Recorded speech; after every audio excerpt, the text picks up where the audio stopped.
রাজা মোহাম্মদ রফিকুল এবং জনাব মোহাম্মদ আব্দুর রহিম জনাব আব্দুর রহিম পাটোয়ারি ফুটবল মার্কাতে উনি 136 ভোট পেয়েছেন এবং মিজানুর রহমান আম মার্কাতে সাংগঠনিক সম্পাদক মাস মার্কাতে মিজানুর রহমান মাস মার্কা নিয়ে 197 ভোট পেয়ে নির্বাচিত।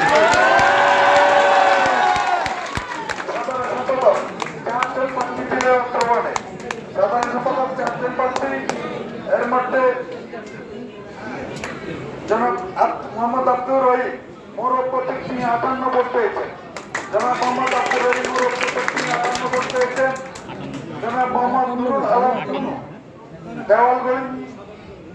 দেওয়ালগড়ি মার্কা নিয়ে উনি 62 ভোট পেয়েছেন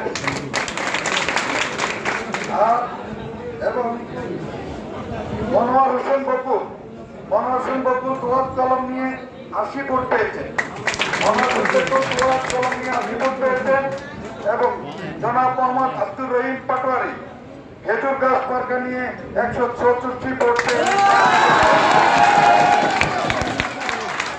সভাপতি পদে আমাদের 2জন প্রার্থী ছিলেন। জনাব মোহাম্মদ শহীদুল ইসলাম খাতা মার্কা নিয়ে 54 ভোট পেয়েছেন। আর জনাব মোহাম্মদ জাহাঙ্গীর আলম মনু আমাদের পৌর বিএনপির সদস্য সভাপতি প্রার্থী আনারস প্রতীক নিয়ে 319 ভোট পেয়েছেন।